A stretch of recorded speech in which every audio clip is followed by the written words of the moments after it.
Muito bem. Então vamos lá, galera. Hoje eu vou estar falando para vocês a respeito de alguns aspectos importantes da anatomia visceral. Tá um apanhado geral, ora algumas questões um pouco mais específicas, tiveram algumas dúvidas muito interessantes. Tá? A caixinha de pergunta hoje bombou. Então deram lá mais de 100 questionamentos, um mais rico que o outro. E tinham perguntas de vários níveis. Tinham perguntas de nível mais fácil, né, uma relação anatômica simples, mas tinham perguntas de um nível bem hard, de biofísica, bioquímica, algumas interações aí mais avançadas. Eu vou tentar passar essa base para vocês e conforme for possível a gente vai migrando para o que é mais rico. E agora eu vou inverter aqui a câmera para a gente pegar o tablet. Muito bem. Vamos lá. O mínimo dos mínimos, tá? Na pior das hipóteses, vocês vão sair hoje daqui entendendo cada detalhe que está aqui, ó. O mínimo, tá? Na pior das hipóteses, isso aqui, ó, vai ser do conhecimento de vocês, tá? Então, fiquem por aí, fiquem atentos, fiquem alertas, peguem o material de anotação e pode descarregar as perguntas. Vocês estão gostando dos esquemas de live assim? Falando sobre anatomia, relacionando com a clínica, montando alguns esquemas. As dicas são bem-vindas também, tá? Hoje, nosso tema, anatomia visceral. O que é importante a gente saber? Né? O profissional que trabalha com terapia manual, ele não aborda mais só o sistema músculo-esquelético.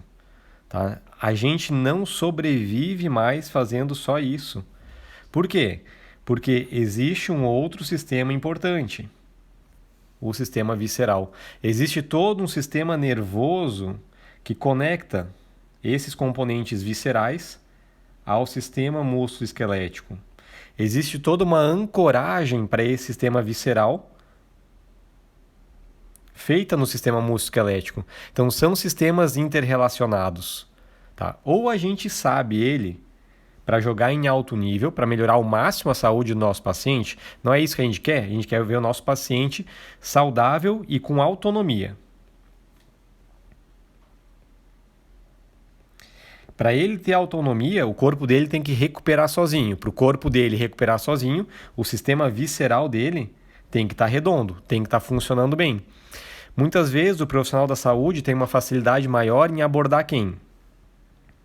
Um músculo, um osso, um ligamento, a interferência desses tecidos no trajeto de um nervo, mas se esquece da importância da abordagem do sistema visceral.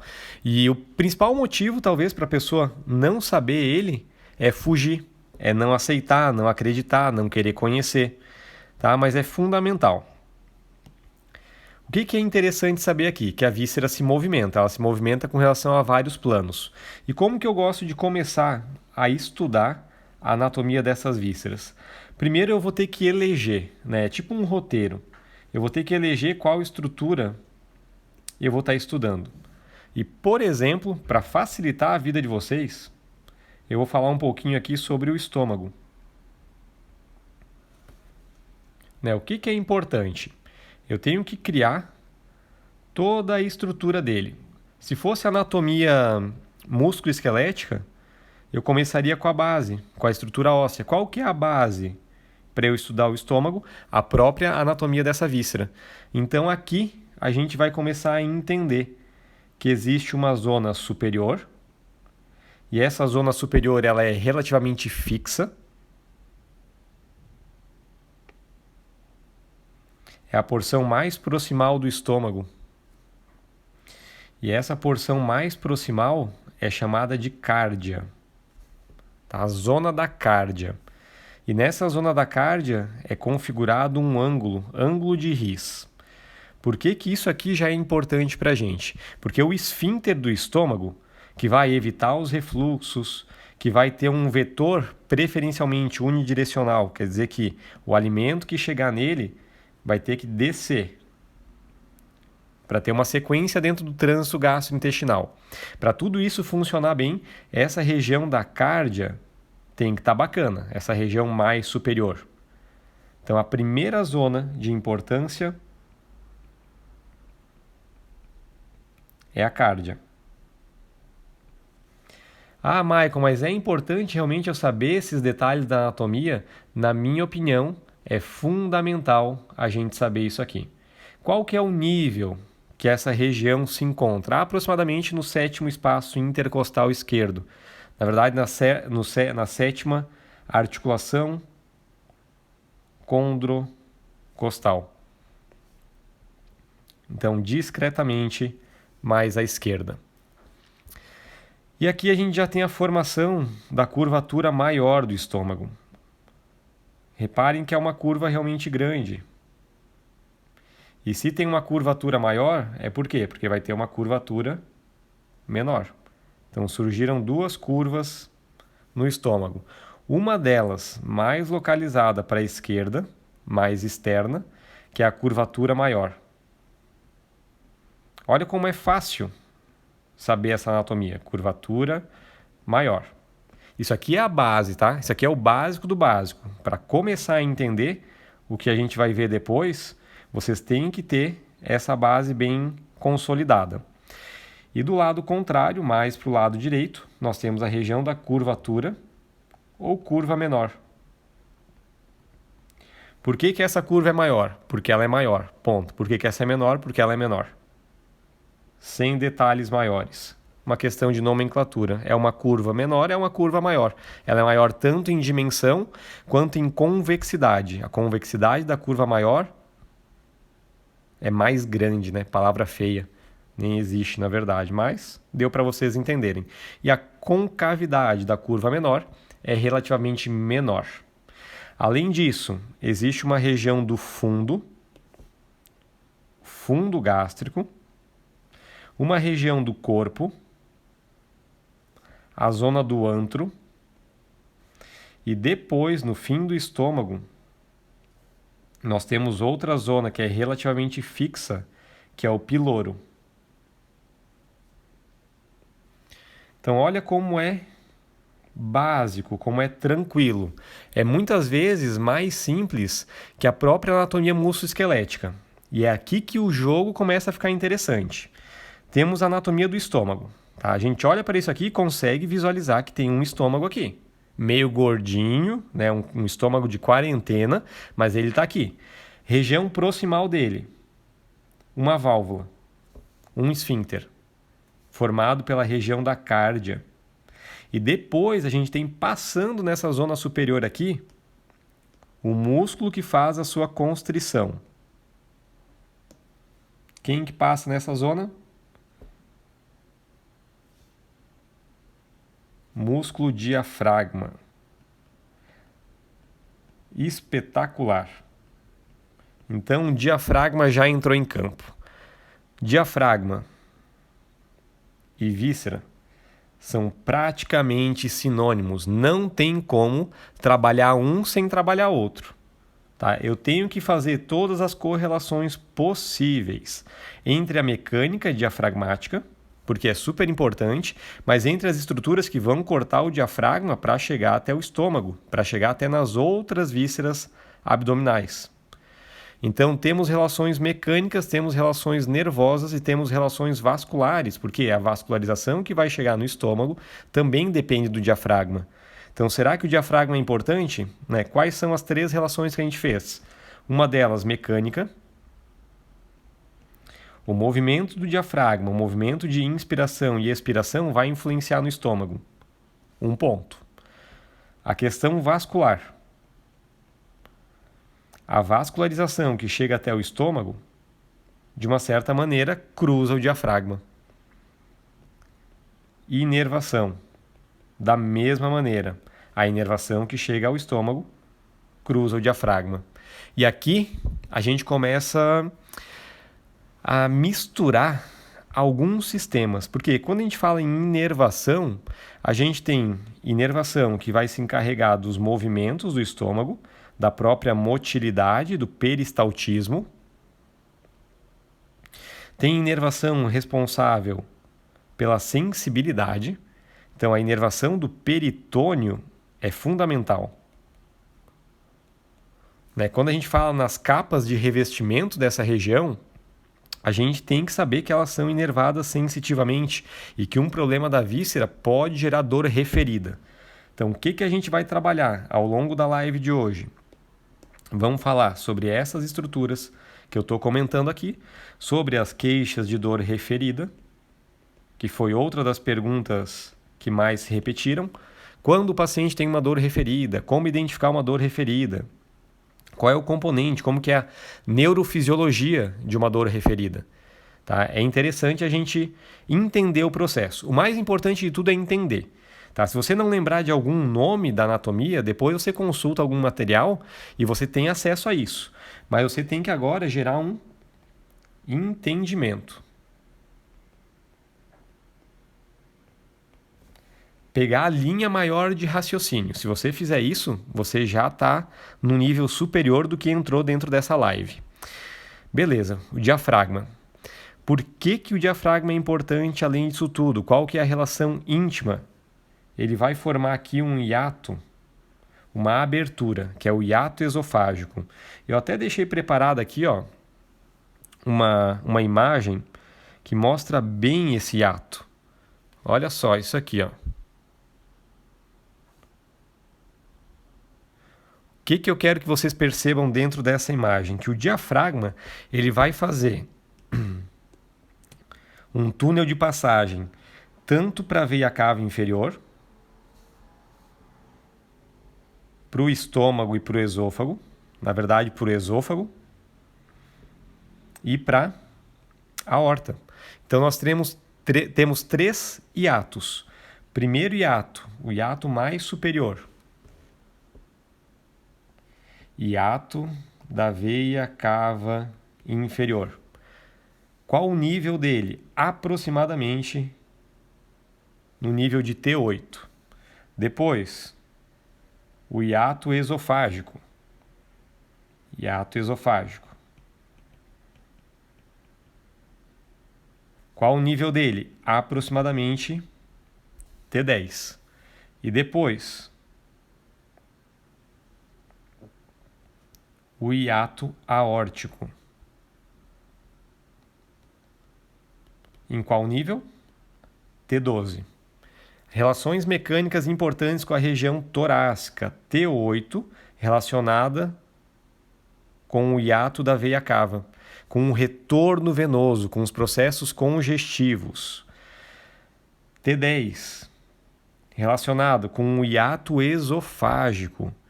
Quando tem um problema do hiato esofágico, os refluxos podem fazer parte da clínica do paciente. Hiato aórtico, nível de T12. Quando o T12 tem uma alteração, existe a possibilidade de transtornos da vascularização arterial, que vai lá para os membros inferiores, mas que também vem para toda a região visceral. E reparem, como boa parte do estômago é coberta por quem?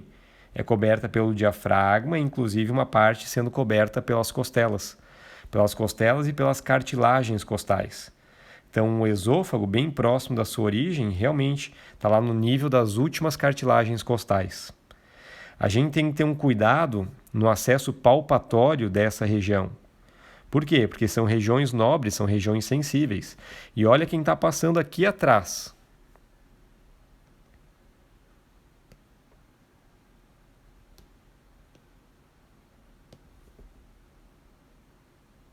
A aorta.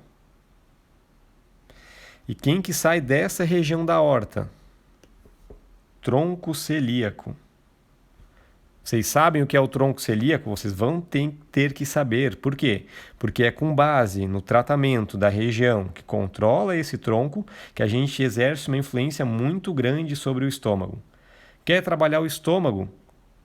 Saiba a anatomia dele, entenda a fisiologia, qual que é a função, para entender depois qual é o problema que o paciente está tendo, né? Sabendo que a nossa digestão, né, o controle de toda a secreção gástrica tem várias fases. Então eu começo lá com uma fase cefálica. O que é a fase cefálica? É quando eu tenho um estímulo para essa secreção.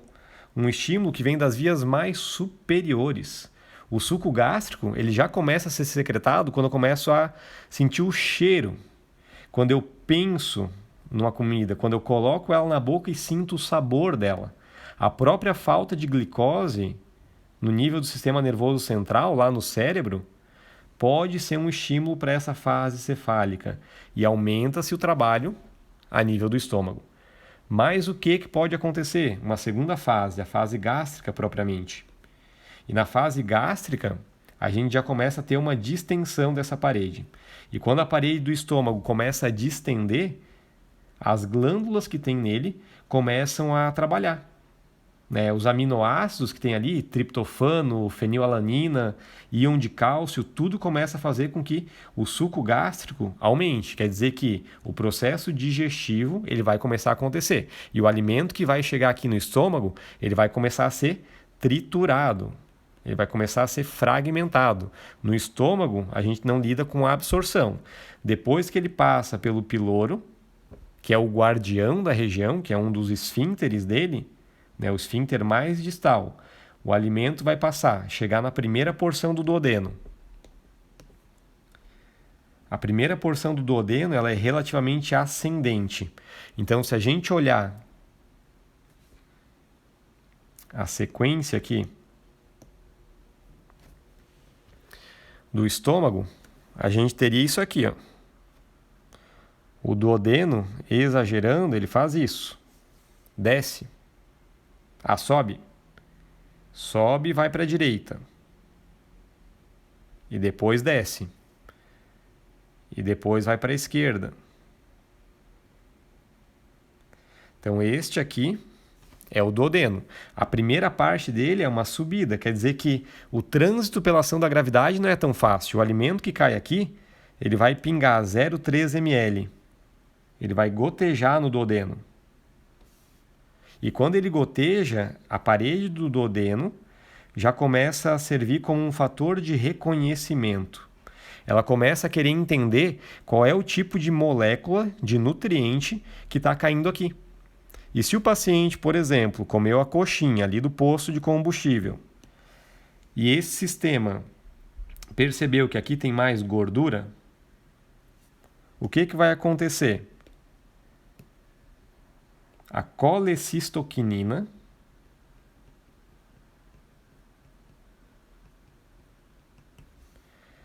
vai estimular tanto o fígado quanto a vesícula biliar. Olha só como essa comunicação é rápida, uma comunicação química. E esse conteúdo vai vir por onde? Ducto cístico, ducto hepático. Esses dois ductos se encontram, eles viram o colédoco que passa por trás da primeira parte do duodeno e vai se conectar na segunda parte do duodeno, para cair aqui, ó. E quando a gordura chegar nessa porção do duodeno, ela vai começar a ser digerida, vai começar a ser emulsificada, vai começar a ser fragmentada, para em porções mais distais o corpo pegar o que precisa e eliminar o que for dejeto. E para isso aqui está acontecendo muito bem, eu tenho que ter uma coisa. Uma não, né? Um monte, mas uma coisa que eu vou falar agora, que é movimento. Eu tenho que ter movimento. Eu sou obrigado a ter movimento no meu estômago. E o movimento vai acontecer nele conforme eu movimento o meu corpo, conforme o meu diafragma respira. Então, inspirei, o diafragma desce, expirei, o diafragma sobe. Consequentemente, o estômago que está aqui embaixo dele vai acompanhar esse movimento. Tá? Um movimento macro. E depois tem um terceiro movimento, que é o movimento da víscera. Peristaltismo. Se o paciente é um paciente sedentário, vai dificultar o movimento do estômago, sem considerar ainda os componentes neurológicos, que é importante o paciente ter uma atividade física regular para o sistema nervoso autônomo dele, tá bacana. E é o sistema nervoso autônomo quem regula a função de motilidade, que regula esse peristaltismo, que regula as secreções do estômago. Então entendam que quando eu falo que é importante conhecer a anatomia, é fundamental. É o primeiro passo. Você tem que saber o quê? O que é o estômago, qual é a inervação, qual é a vascularização, com quem que ele se relaciona, né? Tudo que a gente vai ver daqui a pouco. Mas também é muito importante você saber como. Saber como o quê? Saber como usar essas informações todas aqui na tua prática. Não adianta de nada tu ter um esqueminha bacana e tu não conseguir identificar essas alterações no teu paciente. Tu não conseguir relacionar esses problemas aqui com uma clínica, com alguma coisa que ele está vivendo no dia a dia dele. Então, quando que é importante? Eu já volto para as relações anatômicas, mas eu quero que vocês entendam o processo gástrico. Por quê? Tem muita gente que acredita que o problema de estômago única e exclusivamente seja quando o paciente tem um sintoma, uma dor gástrica. Quando o paciente tem um refluxo. E quem pensa que o refluxo é um problema do estômago está muitíssimo enganado. Tá? Eu já vou demonstrar o porquê. Quando o paciente tem uma gastrite, uma erosão da parede do estômago. Isso tudo aqui já é consequência, quer dizer que já tem um monte de coisa perturbada por um longo período. Esse paciente já está com um sofrimento crônico. E se ele tem um sofrimento crônico, ele tem níveis de facilitação. O corpo dele está bombando neurologicamente. A informação que está indo para esse estômago pode estar a milhão. E a pergunta que não quer calar, por que alguns pacientes têm uma gastrite nervosa? Né? Vocês já devem ter ouvido falar isso aqui. Gastrite nervosa. Por que isso aqui acontece? Por que alguns pacientes, quando têm algum grande estresse, têm uma sobrecarga do estômago? E outros pacientes com um tipo de estresse semelhante vão ter lá uma dor de cabeça. O outro vai ficar constipado. O outro vai ter uma dor no ombro ou vai travar a coluna. Né? Esse tipo de relação vocês têm que estar aptos para fazer. Então, o estômago, antes de ter uma comunicação mais agressiva, um sintoma mais intenso, uma dor, a nível visceral, a maior parte das vezes, ele já nos dá uma série de sinais. Que sinais são esses? Sinais no sistema músculo-esquelético, quer dizer que alguma região de pele, de osso, de músculo, de ligamento, algum vaso sanguíneo, alguma dessas estruturas já está me dizendo que o estômago desse indivíduo não está funcionando bem. E eu tenho que ter um potencial investigativo para saber como identificar. E aqui que a anatomia é chave. Por quê? Porque é a anatomia quem vai mandar a informação para esse balãozinho aqui. Ó. O balãozinho foi fácil. Tem lá a cárdia, o esôfago, na porção torácica e abdominal, curva maior, curva menor, região do fundo, região do corpo, região do antro e piloro. Difícil isso? Não, barbada, fácil demais. O que é mais complexo? É começar a entender que essas vias aqui recebem uma inervação que vem lá de cima, a inervação não está aqui próxima. Então, como prometido, no fim dessa live vocês vão entender isso aqui, ó. Isso aqui vai fazer sentido para vocês. Todos esses raminhos aqui, ó, toda essa bagunça, toda essa zoeira vai estar explícita. Você vai entender isso, pode ter certeza. Vamos lá. O que acontece? Temos lá o nosso estômago de novo. Esôfago.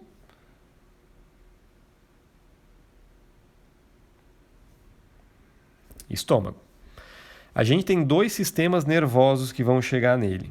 Por um lado,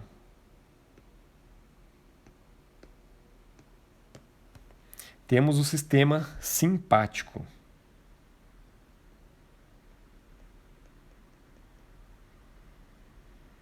E por outro lado, temos o parasimpático.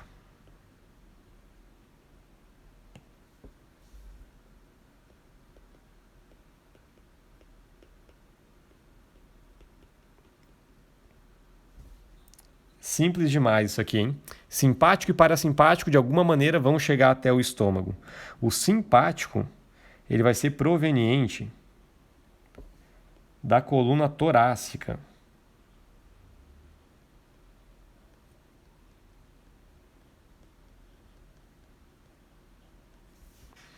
Como assim, Maicon, da coluna torácica? Isso mesmo, a inervação que vai chegar no estômago do sistema nervoso autônomo simpático sai da coluna torácica. Resumão, quem está acompanhando as outras lives, dá um joinha, quem está acompanhando as outras lives, e coloca o joinha para baixo, que não é joinha na verdade, né? Quem não viu nenhuma live ainda, quem está na primeira live. Então, no H medular, na medula, existe um corninho lateral. Vocês já estão cansados de ver eu fazendo esse esquema. E em uma parte específica da coluna torácica, desse corninho, vai sair um nervo que vai chegar até o estômago. Qual é essa região torácica? Primeira pergunta. Isso aqui vai variar de autor para autor. Então, tem autores que consideram a região de T5 a T10. Outros consideram de T6 a T9. Tá? Essa informação vai chegar lá. E vai chegar com uma função. Essa função vai fazer o quê? Ela pode ou aumentar ou diminuir a função do estômago. No caso do simpático, diminui. Diminui quem? Diminui a motilidade, né? Diminui o peristaltismo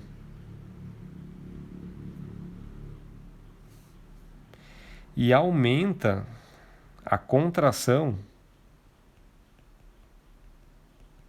do esfíncter.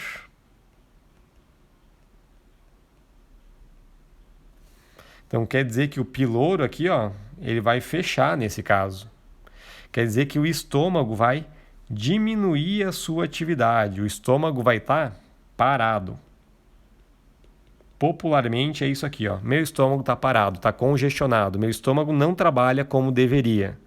Por que que isso aqui acontece quando o simpático está ativo?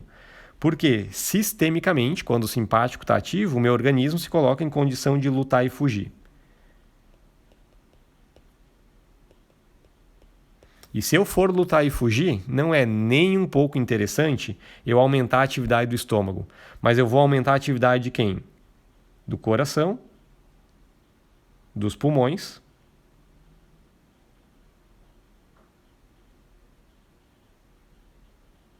e do fígado.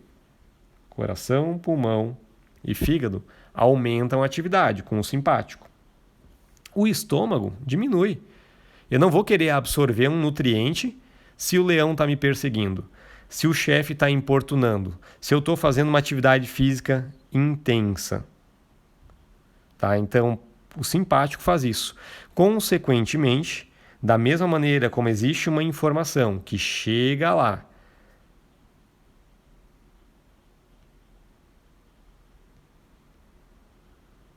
que é eferente, existe uma informação aferente. Existe uma informação sensorial que pode começar a bombardear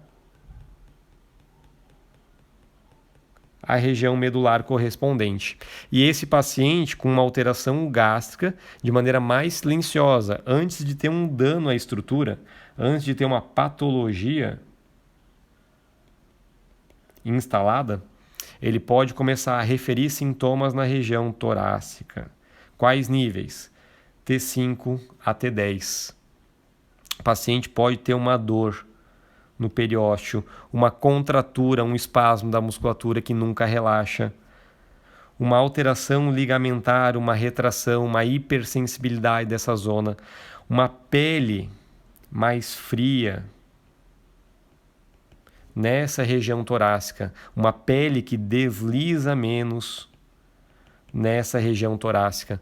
Tudo isso, o paciente com uma alteração gástrica pode, tá? É uma das possibilidades de apresentação clínica. Então, quando forem avaliar essa região torácica média, vejam se o paciente não tem nenhuma queixa gástrica. Quando que isso aqui piora? Quando que ele fica, teoricamente, mais sintomático? Quando ele recruta mais a função do estômago. O estômago, ele tem um ritmo circadiano. Todas as vísceras têm. Ritmo circadiano.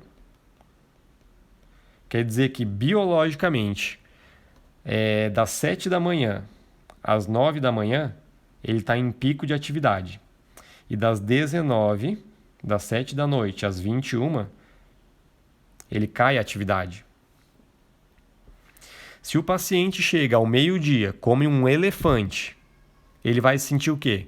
Cansado, pesado, sonolento, exausto, e ele vai se jogar no sofá. Ele vai para o sofá e o parasimpático dele deveria trabalhar. Isso não acontece, porque ele já está bombando aquele sistema. O que vai acontecer? Ele pode ter um aumento da clínica, um aumento do sintoma de uma dor torácica pós-pandrial, pós-alimentar. É uma das principais queixas relacionadas ao estômago. Só que essa dor não necessariamente se restringe à região torácica. Esse paciente pode ter o quê? Uma dor de cabeça, uma dor no ombro. Como que isso acontece? Temos vários mecanismos. Um deles, para começar, quem que a gente tem acima do estômago? Diafragma. Quem que a gente tem envolvendo o estômago? Temos aqui um peritônio, tem um tecido de cobertura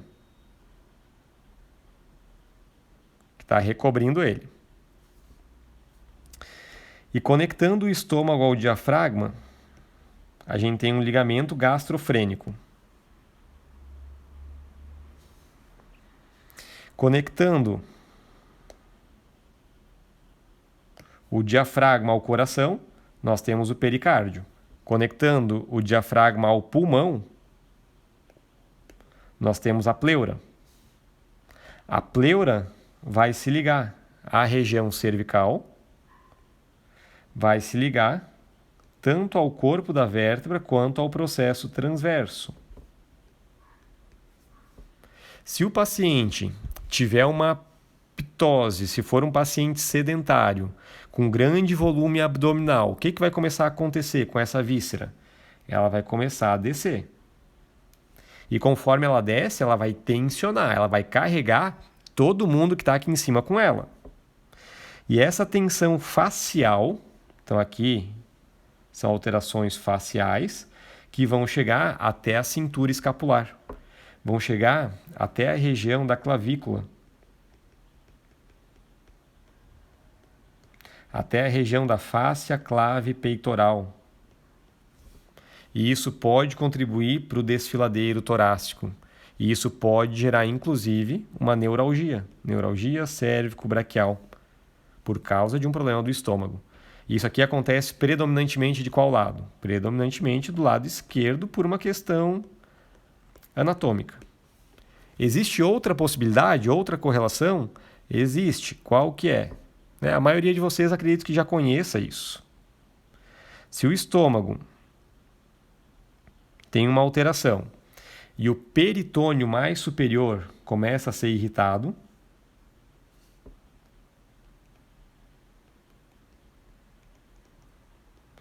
o mesmo nervo que inerva o diafragma respiratório agora, ele vai ficar irritado. Quais fibras? As fibras sensitivas dele. O peritônio irritado pode levar a uma sobrecarga do nervo frênico. De onde sai o nervo frênico? Da região cervical.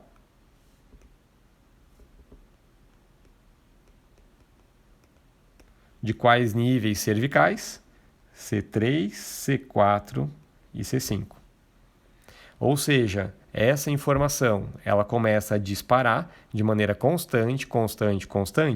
Uma vez que chega lá no nível correspondente. Estão conseguindo acompanhar, pessoal? Tudo em ordem do lado de lá? Uma vez que a informação... Aqui é o nível de C4, tá? O principal... Vamos botar C5, nível mais baixo do frênico. Uma vez que a informação sensitiva chega no corno posterior, ela pode estimular um interneurônio, que vai para o nervo frênico para perguntar o que está realmente acontecendo lá e criar uma eventual mudança do tônus da região.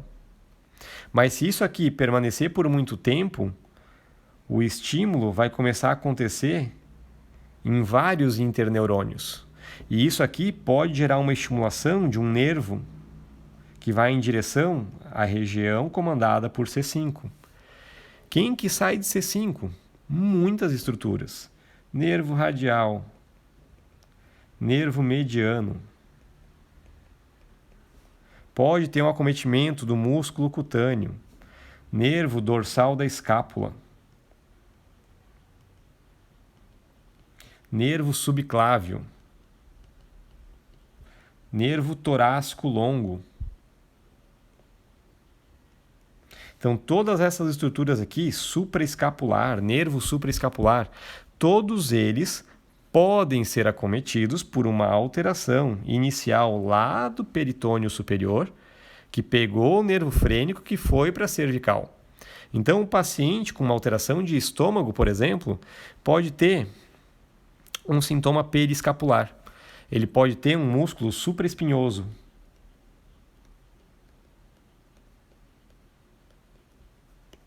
Bombando. E esse músculo vai alterar a escápula, né? Então, a escápula, obviamente,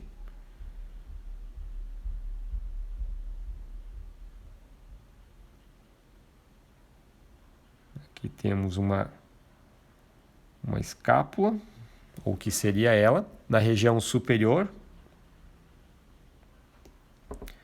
o supraespinhoso. O nervinho que vem para ele vai passar por dentro dessa incisura.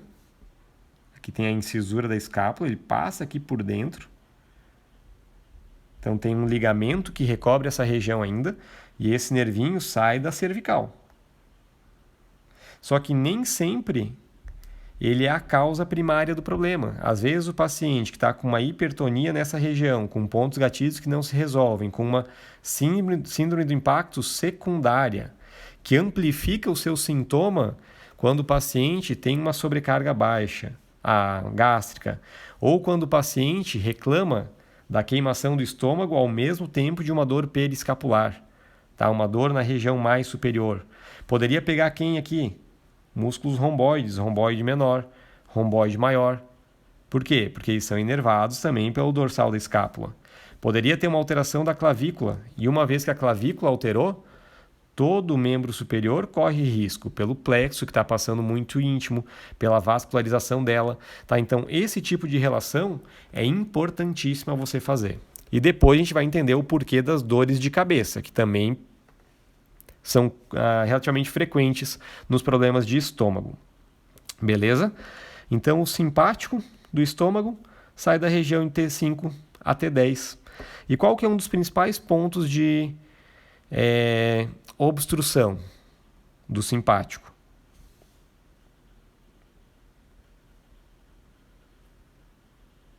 Músculo diafragma.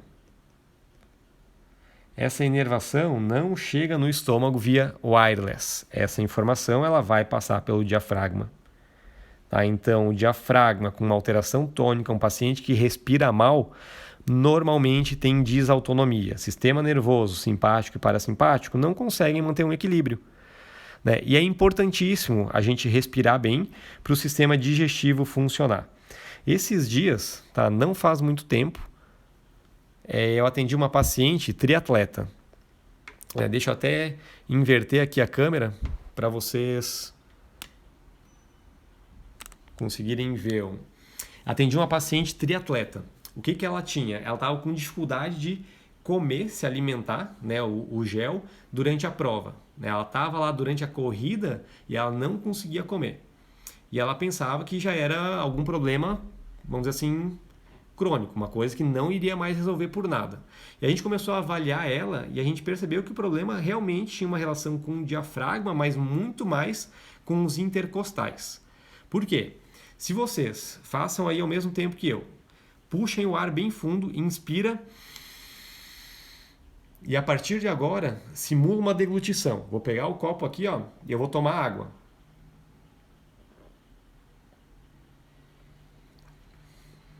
Eu consigo tomar água durante essa fase. Se eu fizer o contrário, se eu fizer uma expiração, eu puxo o ar e eu solto todo o ar. E eu vou tentar beber. Não vai, não desce. Não desce, é agoniante, é desconfortável. Pensa alguém que nadou, sei lá quantos quilômetros, que pedalou, mais uma montoeira de quilometragem, que pedalou em uma posição de flexão, que tem um core violento, só que tem uma alteração tóraco-lombar. Uma vez tem uma alteração tóraco-lombar, a inervação que vem para os músculos abdominais não tão bem.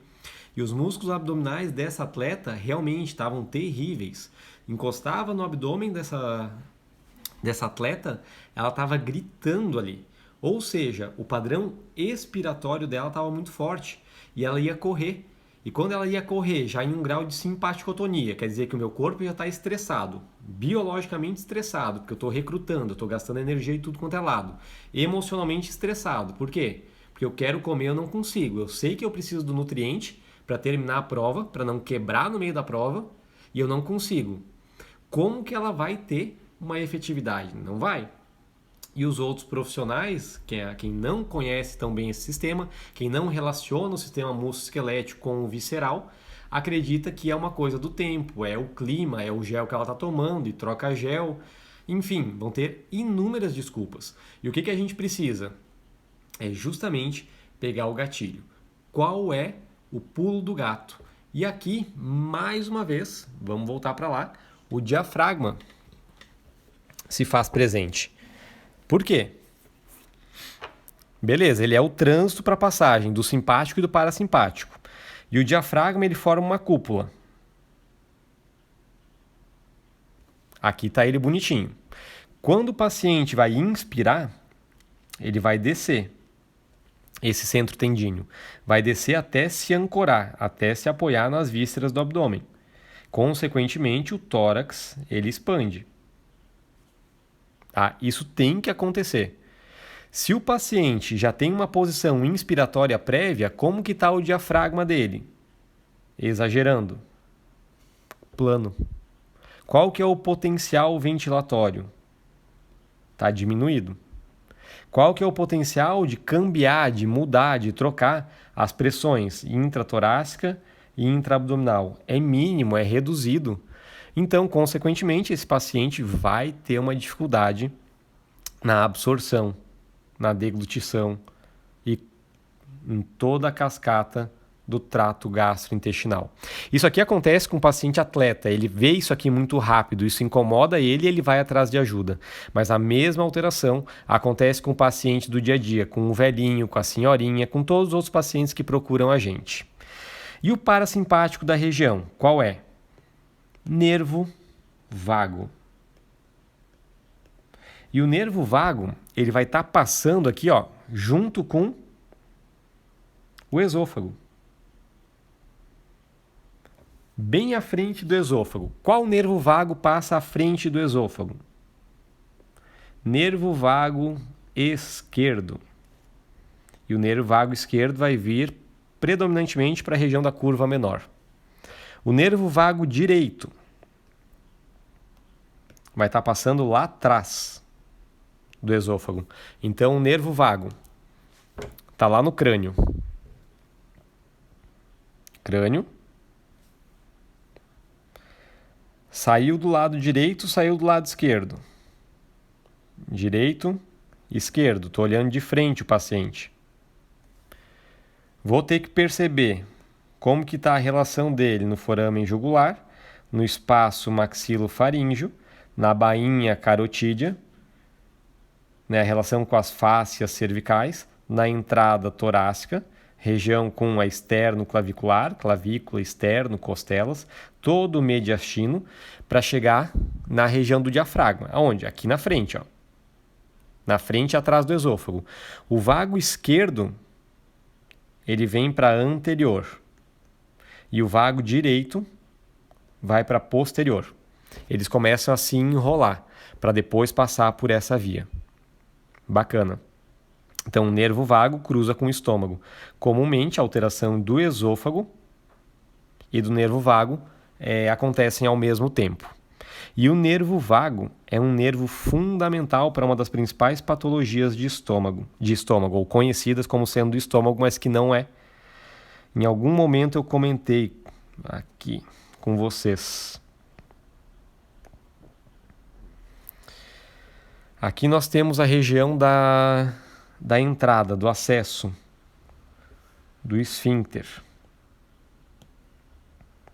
Então, o nervo vago ele vai estar descendo junto com o esôfago e depois vindo para a região da curva menor, né? Esse nervo vago esquerdo. Além desse nervo vago ser um nervo parasimpático,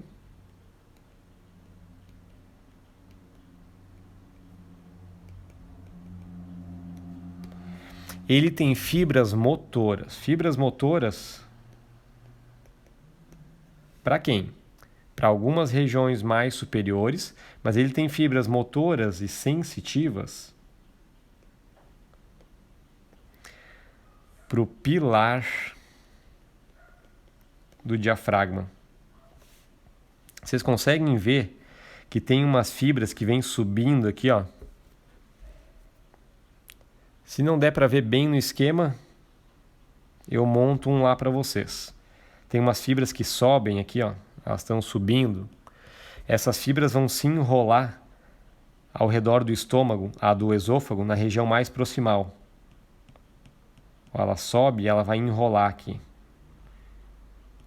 Então a gente tem um pilar do lado esquerdo e um pilar do lado direito. Esse pilar do lado direito faz essa função de esfíncter. Ele faz essa constrição. Então, quando a gente falou lá atrás, nesse primeiro esquema de hérnia de hiato,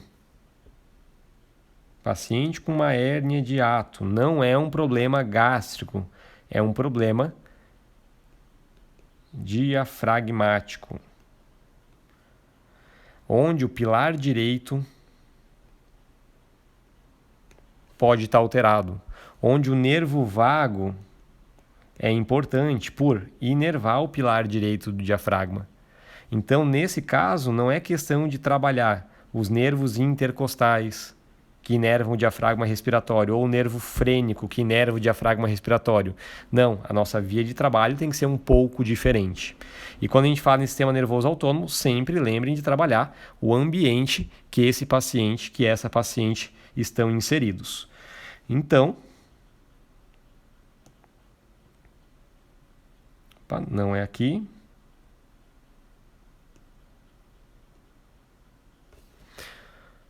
Parasimpático, nervo vago, direito e esquerdo, considerando todo o trajeto dele. Qual é a função do parasimpático no nível do estômago? Ele vai, de uma maneira geral, aumentar a atividade gástrica. Ele aumenta as secreções, ele aumenta a motilidade, ele relaxa o esfíncter. Por que ele vai fazer isso? Porque ele é um favorecedor da digestão. O nervo vago, ele quer que eu digira, quer que o alimento flua, quer que eu absorva nutriente. Então, ele vai ter que secretar para que esse pH aqui do estômago seja competente. Ele vai ter... não estava acompanhando as mensagens aqui. Tá, qualquer dúvida vocês vão perguntando aqui, pessoal. Ele vai relaxar os esfíncteres. Por quê? Já pensaram um piloro, que é o guardião fechado? Se ele pegar esse canal aqui, ó, e bloquear esse canal, o que vai acontecer? O alimento vai chegar no estômago, o estômago vai até tentar quebrar, fragmentar, Só que ele não vai ter trânsito. O paciente vai sentir constantemente uma sensação de opressão, um bolo, um nó, e esse bolo vai chegar lá na garganta. Não tem o paciente que diz, tem um bolo na garganta, tem um nó, não consigo nem pensar em comer. Por quê? Porque tem um nervinho vago que diz para ele, não adianta mandar nada aqui, porque eu estou incompetente, eu estou sem ter como trabalhar. O simpático está trabalhando muito. E qual que é o X da questão? Qual que é o detalhe? E isso aqui requer bastante prática. O profissional ele tem que conseguir identificar se o problema está no parasimpático, que está ruim, ou se o problema está no simpático, que subiu. Tá? Normalmente é uma dessas situações que está acontecendo nos fatores gástricos.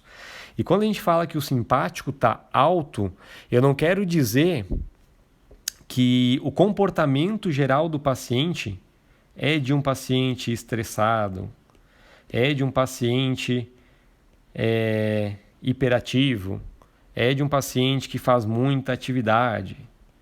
Não, eu quero dizer que a zona correspondente a esse sistema, que está lá na região torácica, está mandando uma informação em excesso, está facilitada.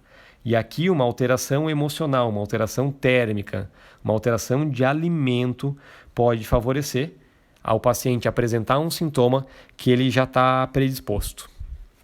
Tá? E por que da dor de cabeça? Porque da mesma maneira que o paciente pode ter uma dor referida, que vai lá para o membro superior, que vai lá para a região cervical,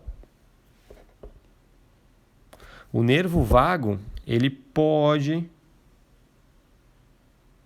carrear fibras que conduzem sintomas para uma região mais superior, tá? De maneira mais direta. Não entendeu a relação do pilar com a hérnia de hiato? Vamos entender isso aqui.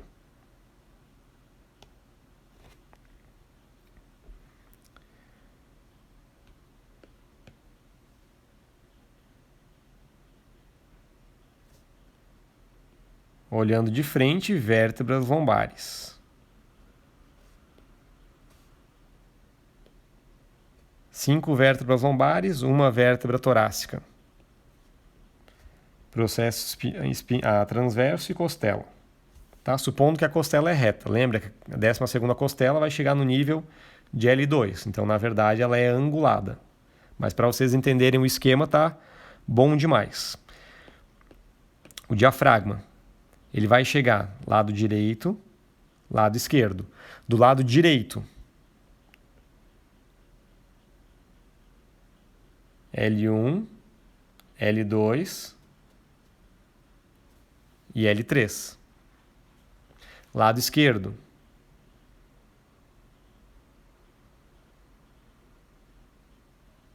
L1 e L2.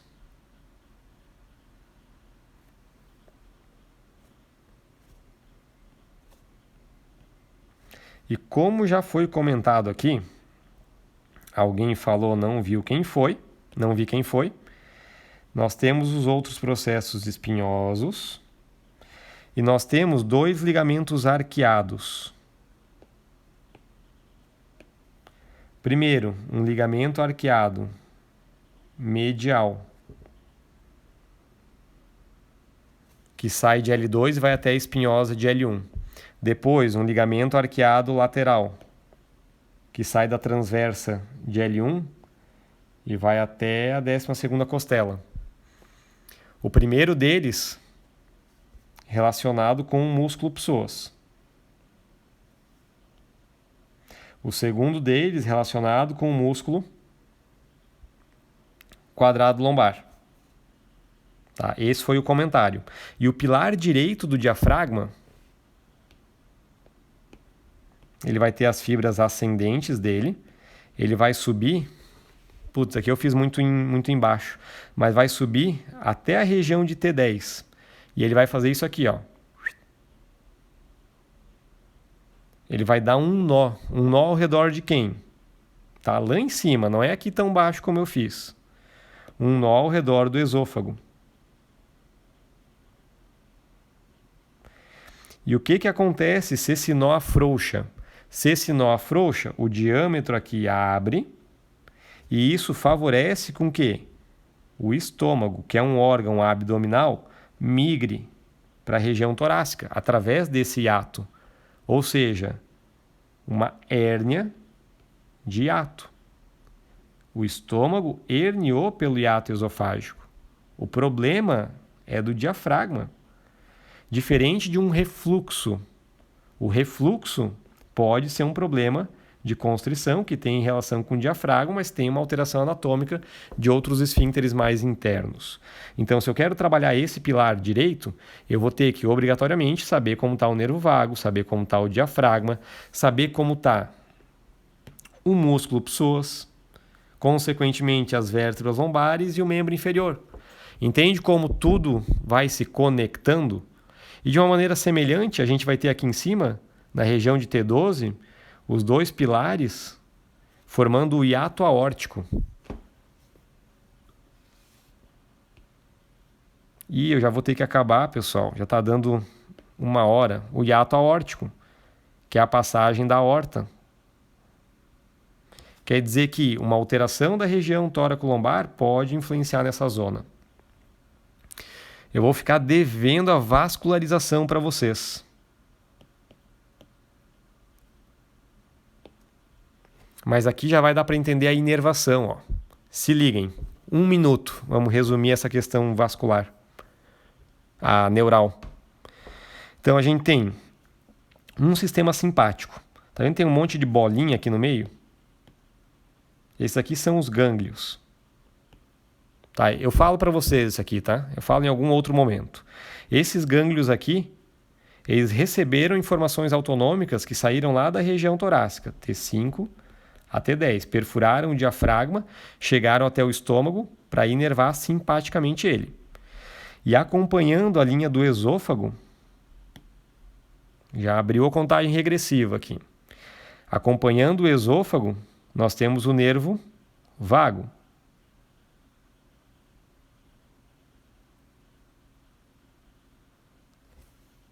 Os nervos frênicos vão estar bem mais na lateral. Um deles vai entrar no nível de T8 junto com a veia cava e o outro perto do ápice cardíaco.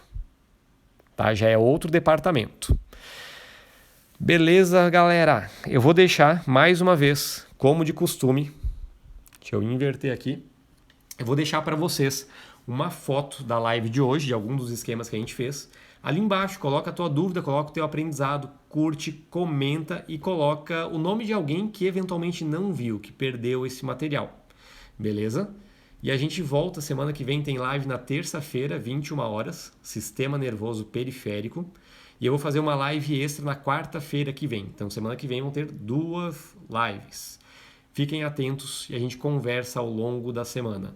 Vai lá agora, direto no feed, para comentar essa foto.